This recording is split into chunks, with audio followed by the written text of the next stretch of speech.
ॐ पूर्णमदः पूर्णमिदं पूर्णात् पूर्णमुदच्यते पूर्णस्य पूर्णमादाय पूर्णमेवावशिष्यते।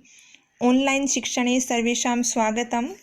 अद्य वयम् अष्टमीकक्षायाः एकादशः पाठः सावित्रीबाई फुले इत्यस्य अध्ययनं करिष्यामः। पाठस्य शिक्षा सावित्रीबाई फुले महोदयायाः सामान्य परिचय। हमें सावित्रीबाई फुले का सामान्य परिचय प्राप्त होगा। जीवने शिक्षायाः महत्वं, जीवन में शिक्षा का महत्व पता चलेगा। सामाजिक कुरीतीनां ज्ञानम, जो समाज में व्याप्त कुरीतियाँ हैं उनका ज्ञान होगा और उनका उनके निराकरण कैसे हम उनको दूर कर सकते हैं। महिलानां सम्मानम, महिलाओं का सम्मान करना चाहिए। सावित्रीबाई फुले महोदयायाः शिक्षा क्षेत्रे योगदानम, सावित्रीबाई फुले महोदया का शिक्षा के क्षेत्र में योगदान। इसके अलावा हमें ये शिक्षा मिलेगी कि हमारे जीवन में कितनी ही विपरीत परिस्थितियाँ आए, कितने ही हमें तिरस्कार झेलने को मिले, लेकिन हमें अपने लक्ष्य से विचलित नहीं होना चाहिए। शिक्षायाः अधिकारः, इसमें शिक्षा के अधिकार की बात की गई है। क्या है शिक्षा का अधिकार? नवोत्तर-द्विसहस्रतमे वर्षे सर्वकारेण सर्वेषां बालकानां सर्वासां बालिकानां कृते शिक्षायाः मौलिक अधिकारस्य घोषणा कृता। तदनुसारं 6 वर्षेभ्यः आरभ्य 14 वर्षपर्यन्तं सर्वे बालाः समीपस्थं सर्वकारीयं विद्यालयं प्राप्य न केवलं निःशुल्कं शिक्षामेव प्राप्स्यन्ति, अपि तु निःशुल्कं गणवेशं, पुस्तकानि, पुस्तकशुतं, पादत्राणं, मध्याह्नभोजनं, छात्रवृत्तिम् इत्यादिकं सर्वमेव प्राप्स्यन्ति। क्या है शिक्षा का अधिकार? भारतवर्ष में 6 से 14 वर्ष के हर बच्चे को निःशुल्क और अनिवार्य शिक्षा प्रदान करने के लिए शिक्षा का अधिकार अधिनियम 2009 बनाया गया। यह संपूर्ण देश में अप्रैल 2010 से लागू किया गया है। शिक्षा हमारा अधिकार है। हमारे समाज में कई समुदाय इससे लंबे समय तक वंचित रहे हैं। उन्हें इस अधिकार को पाने के लिए लंबा संघर्ष करना पड़ा है। लड़कियों को तो और ज़्यादा अवरोध झेलना पड़ता रहा है। अवरोध, रुकावटें। प्रस्तुत पाठ इस संघर्ष का नेतृत्व करने वाली सावित्रीबाई फुले के योगदान पर केंद्रित है। ऊपरी निर्मितम चित्रम पश्यत, ऊपर बना हुआ चित्र देखो। यूयम पश्यत, लोट लगा, तुम सब देखो। इदं चित्रं कस्याः चित् पाठशालायाः वर्तते, यह चित्र किसी पाठशाला का है। इयं सामान्या पाठशाला नास्ति, यह सामान्य पाठशाला नहीं है। इयम् अस्ति महाराष्ट्रस्य प्रथमा कन्या पाठशाला, यह है महाराष्ट्र की पहली कन्या पाठशाला, गर्ल्स स्कूल। एका शिक्षिका, एक अध्यापिका गृहात्, घर से पुस्तकानि आदाय, पुस्तकें लेकर के चलती है। मार्गे, रास्ते में, कश्चित् तस्याः उपरि धूलिं, कोई उनके ऊपर धूल, कश्चित् च, और कोई प्रस्तरखंडान क्षिपति, पत्थर के टुकड़े फेंकता है। आप चित्र में देखेंगे धूल फेंका रहा है और पत्थर फेंका रहा है। परम सा स्वदृढ़ निश्चयात् न विचलति, लेकिन वह अपने दृढ़ निश्चय से विचलित नहीं होती। उनका दृढ़ निश्चय है विद्यालय जाना और लड़कियों को पढ़ाना, और वो ऐसा करती है। स्वविद्यालये कन्याभिः सविनोदम् आलपन्ति, सा अध्यापने संलग्ना भवति। अपने विद्यालय में बालिकाओं के साथ हंसी मजाक से बात करती हुई वह अध्यापन कार्य में लगी रहती है। तस्याः स्वकीयम् अध्ययनम् अपि सह एव प्रचलति। उनका अपना अध्ययन भी साथ ही चलता है। का इयं महिला, यह महिला कौन है? अपि यूयम् इमां महिलां जानीथ, क्या तुम इस महिला को जानते हो? इयम् एव महाराष्ट्रस्य प्रथमा महिला शिक्षिका सावित्रीबाई फुले नामधेया।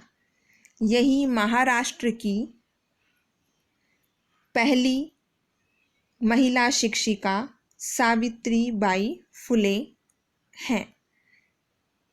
नामधेया नामक है। ध्यातव्यं व्याकरणम् आदाय औपसर्गदाधातु ल्यप प्रत्यय सहैव सह प्लस एव वृद्धिसन्धि केयं का प्लस इयं गुणसन्धि कस्याश्चित् कस्याः प्लश्चित् विसर्गसन्धि। प्रश्नाः। महाराष्ट्रस्य प्रथमा महिला शिक्षिका का आसीत्? सावित्रीबाई फुले। अधः शब्दस्य विलोमपदं किम्? उपरि का अध्यापने संलग्ना भवति? सावित्रीबाई फुले। जनवरी मासस्य तृतीये दिवसे 1831 तमे ख्रीष्टाब्दे महाराष्ट्रस्य नायगांव नामने स्थाने सावित्री अजायत। जनवरी महीने के तीसरे दिन अर्थात 3 जनवरी 1831 में महाराष्ट्र के नायगांव नामक स्थान पर सावित्री का जन्म हुआ। तस्याः माता लक्ष्मीबाई पिता च खंडोजी इति अभिहितौ। उसकी माता का नाम लक्ष्मीबाई और पिता खंडोजी कहे गए हैं। नववर्ष देशीया सा ज्योतिबा फुले महोदयेन परिणीता। 9 वर्ष की आयु में सा सावित्रीबाई फुले ज्योतिबा फुले महोदय के साथ परिणीत हुई अर्थात उनका विवाह हुआ। सह अपि, सह मतलब ज्योतिबा फुले भी, तदानीम उस समय 13 वर्ष कल्पः एव आसीत्, 13 वर्ष के ही थे। यतो हि सः स्त्री शिक्षायाः प्रबलः समर्थकः आसीत्, क्योंकि वह कौन? ज्योतिबा फुले स्त्री शिक्षा के प्रबल समर्थक थे। अतः इसलिए सावित्र्याः मनसि, सावित्री के मन में स्थित अध्ययनाभिलाषा, अध्ययन की इच्छा उत्सम प्राप्तवती, प्रवाहित होने लगी। इतः परम, इसके बाद सा सावित्रीबाई फुले साग्रहम् आग्रहपूर्वक आंग्लभाषाया अपि अध्ययनं कृतवती, अंग्रेजी भाषा का भी अध्ययन किया। 1848 तमे ख्रीष्टाब्दे पुणे नगरे सावित्री ज्योतिबा महोदयेन सह कन्यानां कृते प्रदेशस्य प्रथमं विद्यालयम् आरभत। 1848 में पुणे नगर में सावित्री ने ज्योतिबा महोदय के साथ लड़कियों के लिए प्रदेश का पहला विद्यालय आरंभ किया। तदानीम उस समय सा केवलम 17 वर्षीया आसीत, वह केवल 17 वर्ष की थी। 1851 तमे ख्रीष्टाब्दे अस्पृश्यत्वात् तिरस्कृतस्य समुदायस्य बालिकानां कृते पृथक्तया तया अपरः विद्यालयः प्रारब्धः। 1851 में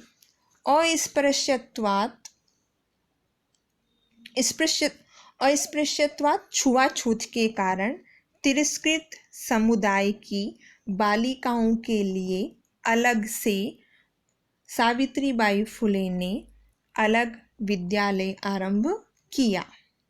अपरः मतलब दूसरा विद्यालय आरंभ किया। सामाजिक कुरीतीनां सावित्री मुखरं विरोधम अकरोत्। सामाजिक कुरीतियों का सावित्री ने मुखर विरोध किया। ध्यातव्यम् अकरोत् क्रीधातु लङ्लकारः, आसीत् असधातु लङ्लकारः, अत्यजन् त्यजधातु लङ्लकारः, अकथयत् कथधातु लङ्लकारः, अशक्नोत् शकधातु लङ्लकारः।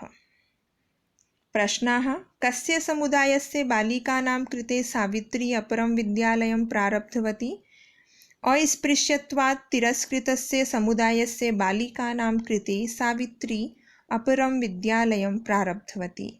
कीदृशीनां कुरीतीनां सावित्री विरोधम् अकरोत्। सामाजिक कुरीतीनां सावित्री विरोधम् अकरोत्। सावित्री केन सह परिणीता? सावित्री ज्योतिबा फुले महोदयेन सह परिणीता। विधवानां शिरोमुण्डनस्य निराकरणाय सा साक्षात् नापितैः मिलिता। विधवा स्त्रियों के सिर के मुंडन की प्रथा को दूर करने के लिए वह नाइयों से मिली, साक्षात सीधे नाइयों से मिली। फलस्वरूप केचन नापिताः, कुछ नाई अस्यां रूढ़ौ, इस रूढ़ी में, कौन सी रूढ़ी? विधवा स्त्रियों के शिरोमंडन की जो रूढ़ी थी उसमें सहभागिताम अत्यजन, साथ देना छोड़ दिया। एक बार सावित्र्या मार्गे दृष्टम, सावित्री ने मार्ग में देखा, यत कूपम निक्षा, की कुएं के पास शीर्ण वस्त्रावृताः, फटे पुराने वस्त्र पहने हुए, तथा कथिताः निम्न जातीयाः, तथा कथित निम्न जाति की, काश्चित् नार्यः, कुछ स्त्रियां, जलम पातुम याचन्ते स्म, जल पीने के लिए याचना कर रही थी। उच्चवर्गीयाः उपहासं कुर्वन्तः, उच्च वर्ग की महिलाएं उपहास करते हुए, मजाक उड़ाते हुए, कूपात जलोद्धरणम अवारयन, कुएं से जल निकालने के लिए मना कर रही थी। सावित्री एतत् अपमानं सोढुं नाशक्नोत्, सावित्री यह अपमान सहन नहीं कर सकी। सा ताः स्त्रियः निज गृहं नीतवती, वह उन स्त्रियों को अपने घर ले गई। तड़ागम दर्शित्वा, तालाब दिखा करके, अकथयत च, और कहा, यत् यथेष्टम जलम नयत, जितना जल चाहिए उतना ले लो। सार्वजनिकः अयं तडागः, यह तालाब सार्वजनिक है। अस्मात् जलग्रहणे नास्ति जाति बंधनम, यहाँ से पानी ग्रहण करने में जाति का बंधन नहीं है। तया मनुष्याणां समानतायाः स्वतंत्रतायाश्च पक्षः सर्वदा सर्वथा समर्थितः, उन्होंने मनुष्य की समानता और स्वतंत्रता का पक्ष हमेशा सभी प्रकार से समर्थन किया। महिला सेवा मंडल, शिशु हत्या प्रतिबंधक गृह इत्यादीनां संस्थानां स्थापनायां फुले दंपत्योः अवदानं महत्वपूर्णम्। महिला सेवा मंडल, शिशु हत्या प्रतिबंधक गृह इत्यादि संस्थाओं की स्थापना में फुले दंपति अर्थात सावित्रीबाई फुले और ज्योतिबा फुले का योगदान महत्वपूर्ण है। सत्यशोधक मंडलस्य गतिविधिषु अपि सावित्री अतीव सक्रिया आसीत्। सत्यशोधक मंडल की गतिविधियों में भी सावित्री अत्यधिक सक्रिय थी, सक्रिय एक्टिव। अस्य मंडलस्य उद्देश्यम् आसीत्, इस मंडल का उद्देश्य था, उत्पीड़ितानां समुदायानां स्वाधिकारान् प्रति जागरणम् इति, सताए गए समुदायों को अपने अधिकारों के प्रति जागरूक करना, जगाना। सावित्री अनेकाः संस्थाः प्रशासनकौशलेन संचालितवती। सावित्री ने अनेक संस्थाओं का प्रशासनिक कौशल से संचालन किया। दुर्भिक्ष काले, प्लेग काले च सा पीड़ितजनानाम् अश्रान्तम् अविरतं च सेवाम् अकरोत्। दुर्भिक्ष काले, अकाल के समय, और प्लेग के समय उसने पीड़ित लोगों की अश्रांतम बिना थके हुए और अविरतम लगातार सेवा की। सहायता सामग्री व्यवस्थायै सर्वथा प्रयासम अकरोत्। सहायता सामग्री की व्यवस्था के लिए सभी प्रकार से प्रयास किया। महारोग प्रसार काले, सेवारता, महामारी फैलने के समय सेवा करते हुए सा स्वयं वह स्वयं असाध्य रोगेण ग्रस्ता, असाध्य रोग से पीड़ित होकर 1897 तमे ख्रिस्ताब्दे निधनं गता। 1897 ईस्वी में मृत्यु को प्राप्त हो गई। साहित्य रचनया अपि सावित्री महीयते। साहित्य रचना में भी सावित्री बढ़ चढ़कर है। तस्याः काव्य संकलन द्वयं वर्तते। उनकी 2 काव्य संकलन हैं, काव्य फुले सुबोध रत्नाकर च इति। काव्य फुले और सुबोध रत्नाकर। भारतदेशे महिलोत्थानस्य गहनावबोधनाय सावित्री महोदयायाः जीवनचरितम् अवश्यम अध्येतव्यम। भारत देश में महिला उत्थान को गहराई से समझने के लिए सावित्री महोदया के जीवन चरित्र को भी अवश्य पढ़ना चाहिए। ध्यातव्यम सोढुं सह प्लस तुमुन ना शक्नोत न प्लस अशक्नोत दीर्घ संधि चेति च प्लस इति गुण संधि महिलोत्थानस्य महिला प्लस उत्थानस्य गुण संधि। प्रश्नाः किमर्थं शीर्णवस्त्रावृताः नार्यः कूपात् जलं ग्रहीतुं वारिताः? निम्नजातिकारणात् शीर्णवस्त्रावृताः नार्यः कूपात् जलं ग्रहीतुं वारिताः। सावित्र्याः मृत्युः कथम् अभवत्? सावित्र्याः मृत्युः प्लेग प्रसारकाले असाध्यरोगेण ग्रस्ता जाता, एतस्मात् कारणात् मृत्युः अभवत्। तस्याः द्वयोः काव्यसङ्कलनयोः नामानि के? काव्यफुले, सुबोध रत्नाकर। धन्यवादः। पुनर्मिलामः।